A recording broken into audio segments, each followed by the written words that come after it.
All right, we're back. We're back. This time we're gonna live my phone. It works better. Invite people. I gotta say how to. I gotta look up how to invite people on the laptop every time I live back from my dad's laptop. All right, everybody's back. So this time we're gonna live my phone. It helps better. And now I'm trying to get him on the split screen. So we're gonna get him on here. If I can find him. Yeah, he has sent me a request. He's got to send me a request. Okay. It's not showing up his name. Alright, welcome in. The first video I had to live on a laptop, but I can't invite people on. You'll be on there, so I'm going to try this on my phone. It helps better. I hope it works this out. I talked about a couple of things at the previous one. So hopefully this works out.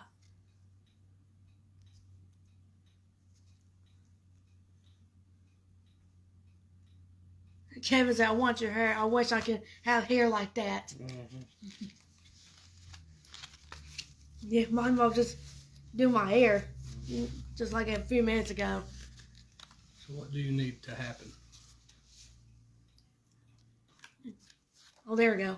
Okay. Great. Alright, now we're gonna. Alright, now we just.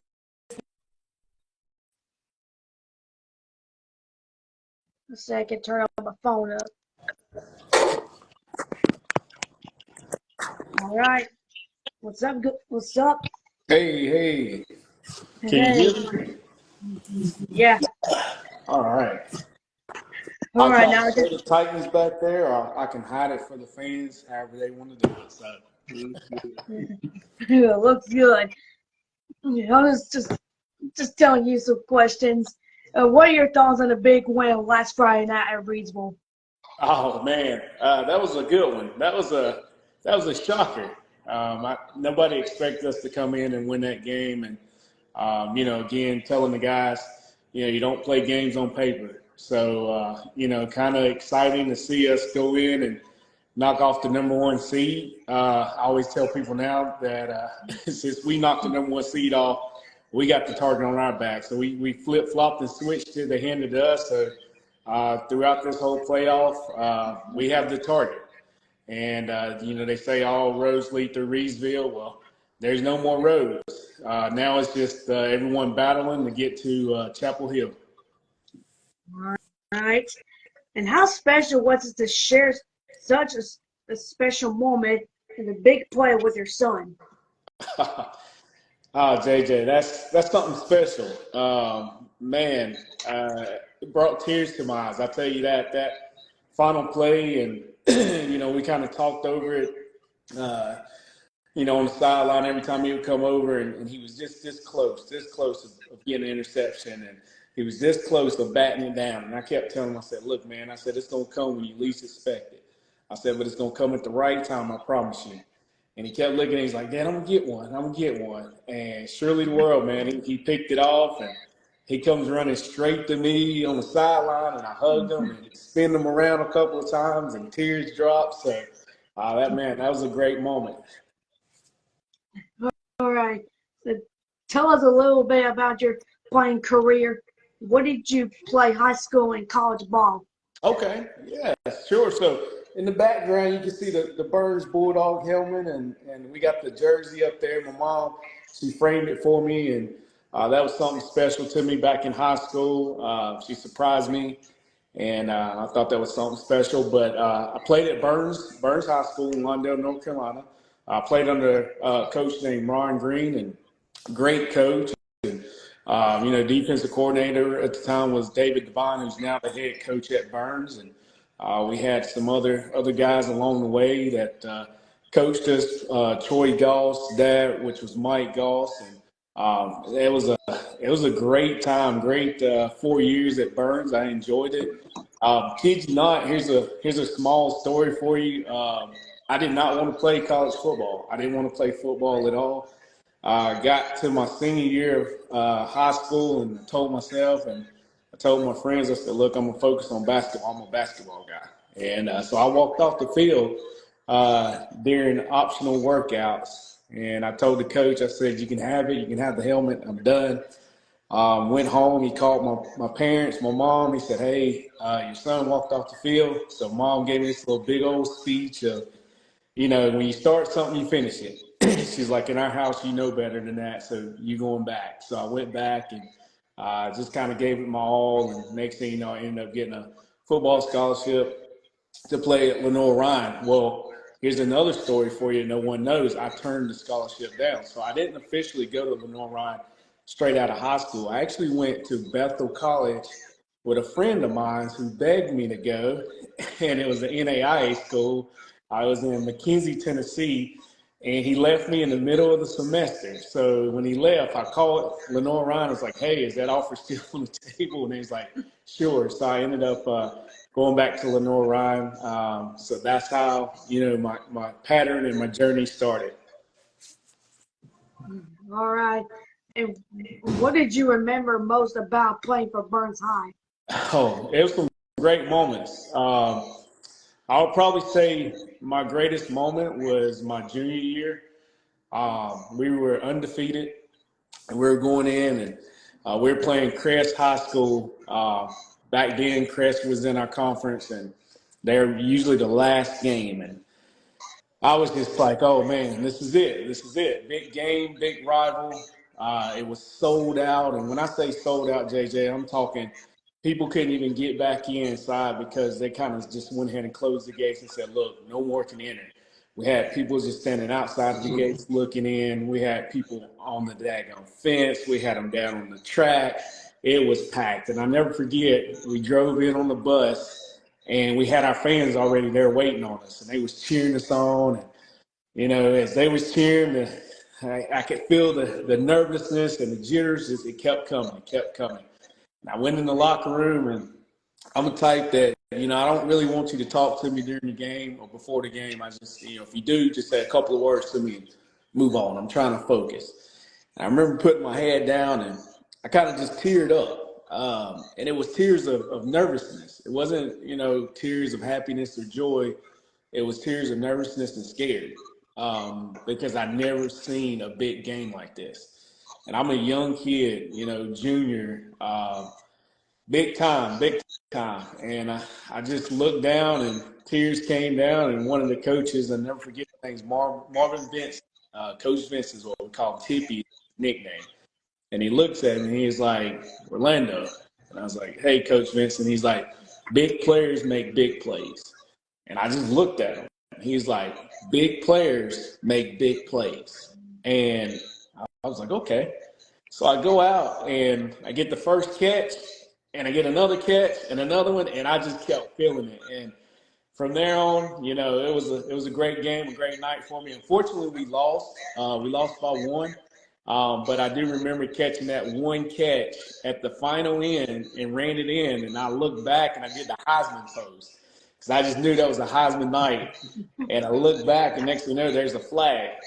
I was like, oh, no, not a flag. And my buddy, Brandon Mays, he probably don't want me to mention his name, but they called a holding on him. And unfortunately, he didn't hold. He went back and looked at the play over and over again. He just kind of stuck his arm out, but he never grabbed the jersey. But again, it gave that ref the opportunity to throw the flag. And so it brought it back. And we were kind of 4 from 15 from there. And all I remember is we kind of came up short. And next thing you know, Crest kind of pulled it in. But again, that was a great night and a great moment for my high school career. All right. What was the biggest difference between high school and college ball? The transition, it is a little different. It really is, because in high school, I really didn't have to kind of answer to anyone. Once I leave practice, I go home, and I finish my day of life and play video games or do homework and kind of going into college, it's a different transition because you're paid to play. They give you a scholarship, and it's kind of like, hey, you either do it or you don't. And if you don't do it, there's someone else to come right into your place and take your spot. So definitely it's more of a structure. And again, like I say, they pay you to play. You do have 2 days, so that's a tough part of it. But you're in there, you're battling each and every day at practice. You got people who's looking and willing to take your spot. You know, in the end of the day, everyone is your friend or your teammates, but when you're on that practice field, everybody turns a different switch. Defense hates offense, offensive players hate defensive players, and you're just battling out constantly. All right. And tell us more about your college play, and did you play a lot? So my college play, I didn't play a lot, but I did play. I was more of a possession receiver, third down type of guy. At the time, I remember this guy named Chris Winford. Man, he was a heck of a ball player, and he was the best receiver we had at LR. And he was on the billboards. I'll never forget when I first arrived, and I'm driving in to Lenore Ryan, and I see this billboard, and I'm like, Chris Winfrey? Who is Chris Winfrey? And so I step on campus, and they're like, oh, you don't know Chris Winfrey? And he's our top receiver, and he's this, and he's that. And we call him Pops because he was the oldest on the team. But, again, he kind of helped us and helped us young receivers come in and kind of catch on a little bit quicker. But, man, yeah, not a lot of playing time, but got to play, and I enjoyed it. And when I got that opportunity, I got out there and, catch a couple balls, and you come on back out. So, and then you go back in and do it again. All right. What was your favorite member at Lenore Ryan? Man, that's a good one, JJ. That's a good one. I would probably say my favorite memory was just getting to play with my cousin, Larry Oakes. That was a great memory. When I came in, he was a kind of a senior, so he was headed out. But just kind of getting to play with someone who I kind of played with back in high school. He was at the time when I stepped on at Burns, he was a senior, and I played as a sophomore on varsity with Larry. And so then I got to kind of move into the college and play with him once again. So I thought that was a special moment. We still keep in contact. He still asks me how my son's doing, and he's asking, hey, is he going to LR? And I said, well, Larry, I hope so. He wants to kind of follow our path. So definitely just getting to kind of play with my cousin and enjoying that time with him. Right. And how did you get into coaching at East Rutherford?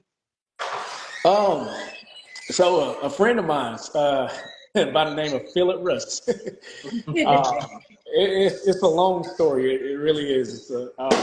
It's a story of where me and him kind of sat down and talked about the future of my son and what we want him to be. But again, just Philip just giving him the opportunity and saying, hey, man, bring him over to, East Rutherford and give us the opportunity to develop him and get him out here. We think he'll be a great fit for the team.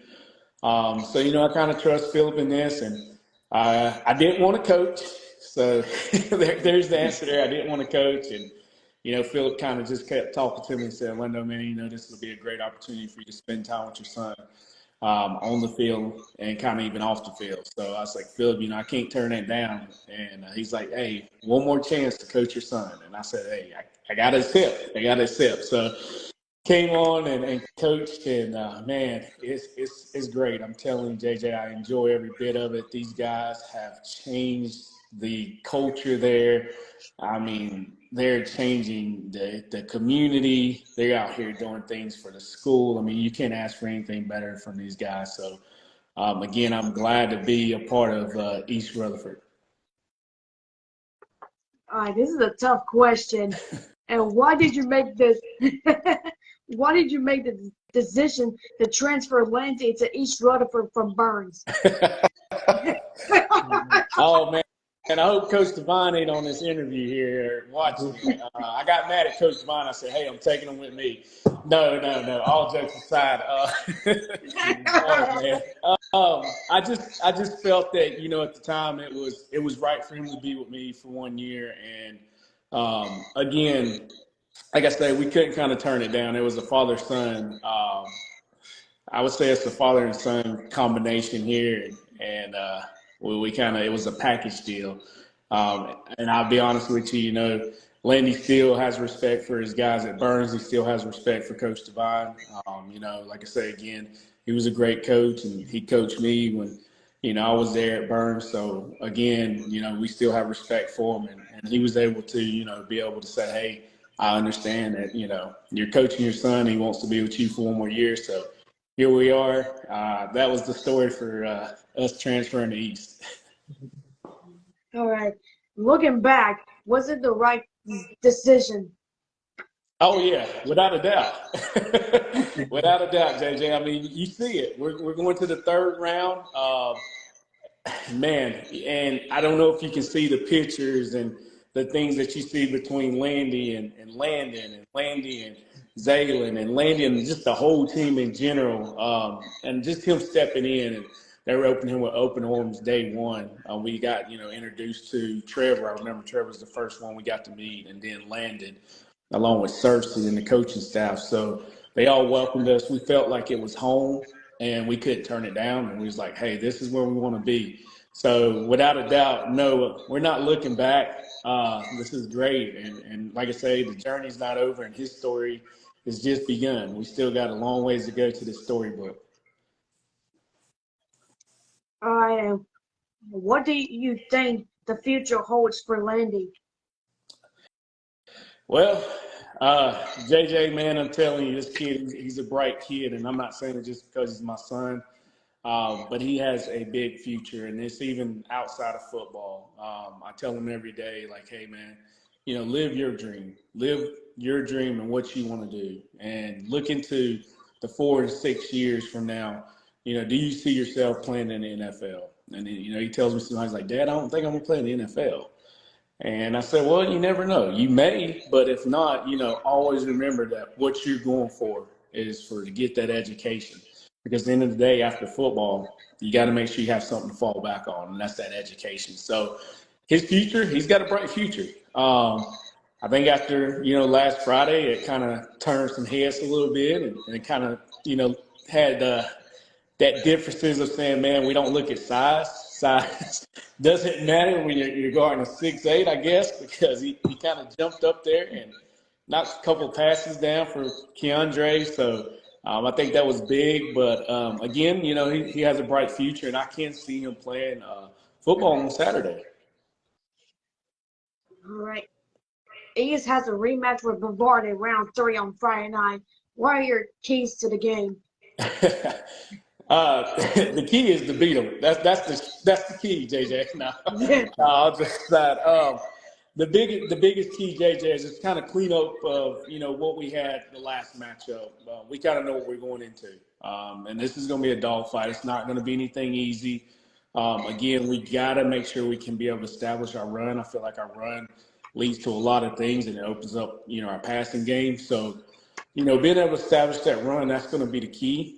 But again, we are like a two-headed monster, and teams do not see that, and some teams do. But when I say two-headed monster, if you stop our run game, we can pass. If you stop our pass game, we can run. So, in order to beat us, you gotta take both of the heads off. You got to take both of the heads off. You can't just chop one. So, but again, the key is JJ establishing that run, play good on the defensive end. Definitely hold them to, if possible, hold them to negative yards. That's always good in the run game. But I feel like our defense is ready. Secondary has proven that they can play with any team in the nation. And we showed that last week, and we showed it the week before. So again, here we go. We're going in for Brevard. We're excited. Keep in mind, JJ, we're undefeated on the road. So let's keep that streak going. Yeah. And what is your score prediction? Oh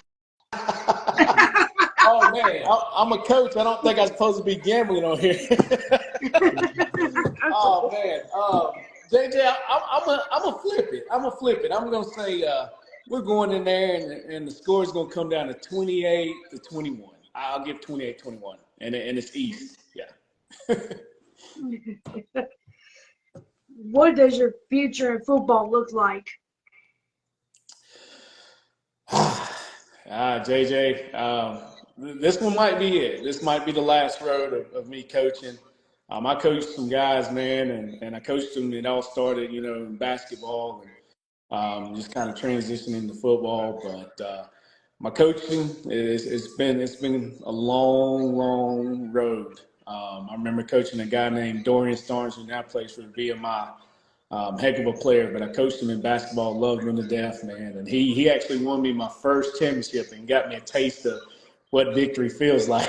So, yeah, I don't know, JJ. That's a good question, man. This one's up in the air. This one's up in the air. I could be returning to East next year, and I'm hoping that's gonna occur. But again, we just have to see how Laney's future and what it holds for him, and kind of make that decision from there. All right. You are into sports cars, just like me. And how did you get into it? Oh, uh, so I collected sports cars with my son when he was younger, and we happened to have this old car. It was a Steph Curry car, and I ended up, looking at it. I said, "Man, this is a nice car." It was a USA. It was a Prism Blue, and I looked at it and I said, "Man, this thing is sharp." I was like, I'm gonna grade it and just keep it. And I ended up grading it. It came back a 10. And I ended up posting it just to see if I could sell it. And the next thing you know, boom, it sold. I was like, wow, this is easy.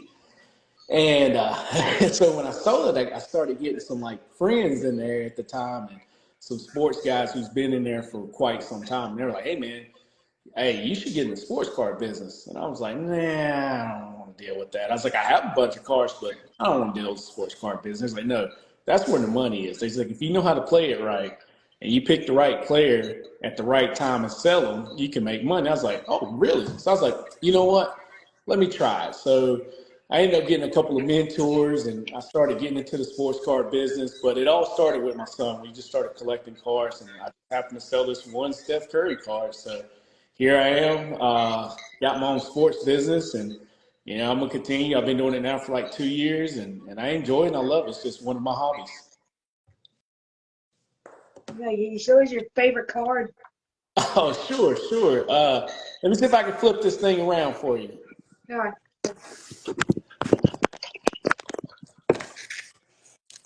All right, so I got a couple, JJ, All that right. I like to kind of show you. I'm a big Tennessee Titans fan. So most of my cars are Tennessee Titans. I have this one here. It's my Warren Moon. All right, it's Oh, 1994 tops. I really love it. I haven't sold it, so it's in my collection.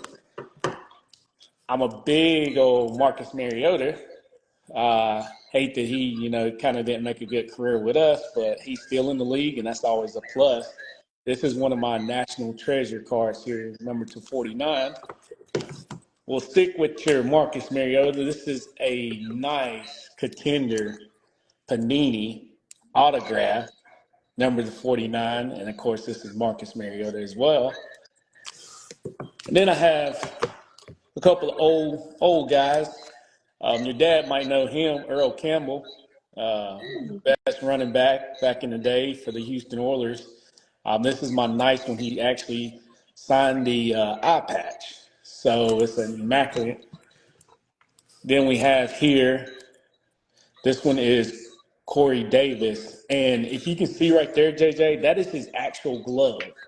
So that's a piece of his glove, and it is autographed as well. Anytime if you learn about the card business, you want them to make sure that it's like signed on the card. So this one is actually signed, and it's not a sticker. So signed on the card, it's numbered to 20 by Flawless. And I got my Chris Johnson, CJ, ECU, National Treasure as well. Love it. It's a piece of his jersey. And this one is one that I dearly love, JJ.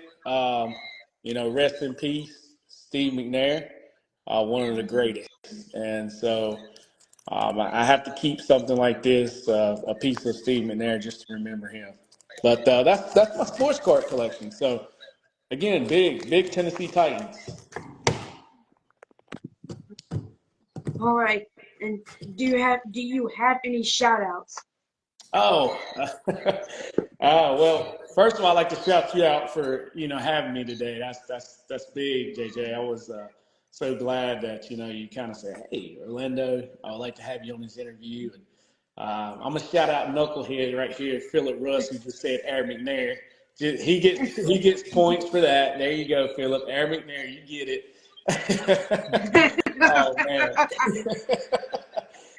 Definitely can't forget the team. East Rutherford football team. All the guys, if you're on here, shouting you out. Hey, we got a game Friday night. We got to go win. Coaching staff as well, along with JJ, his dad. Everybody. Hey, we got a game. East Rutherford, nation, stand up. Please come out, support us. Again, because Bavard going to bring their crowd, so we need our crowd behind us as well. But again, JJ, thanks for having me. I really enjoyed this interview. Got some stuff, man. If you ever want to come hang out, I'll show you some of my collection. I got Mike Bibby back there, autographs. I got some other stuff here. So anytime you want to come out and hang out in the Titans man cave, just come on over. I might bring my Seahawks stuff. Good. All right. Any final thoughts? JJ, final thoughts is, again, we just got to go out and we got to take care of business. Again, we know what we're capable of, and we know what we need to do. I think we had the parade Saturday, Sunday. Now it's back to business. So again, a game is a game. Again, we got to go back out and we got to perform. We got to go to work, and we got to beat Bavard. That's the biggest task. Round 3. I'll be honest with you. I never went past round 3 in high school.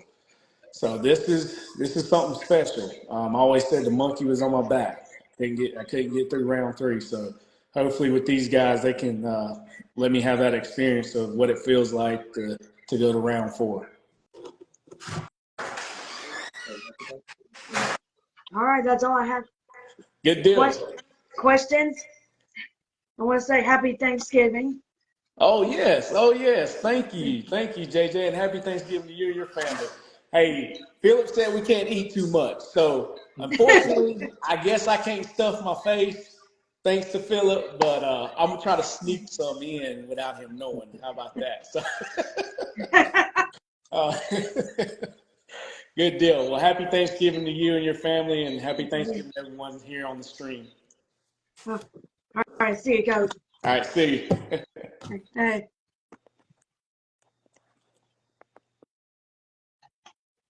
All right, that's your interview with Coach Goolsby. Thank you for tuning in tonight. Join us right back on Friday night. We have a third round wrap-up on Friday night. Don't forget to tune in for that. Let's see. Cassie at Brevard. Happy Thanksgiving, Daily. Thank you, Coach. I say, I got Cass travel to Brevard for a rematch in the third round. We'll get the dub, I think. All right. All right. Thank you all for tuning in. Join us right back for the third round wrap up. Sweet ribbon and see y'all. Thank you, Miss Hare, and I'll see y'all on Friday for the wrap up of the third round.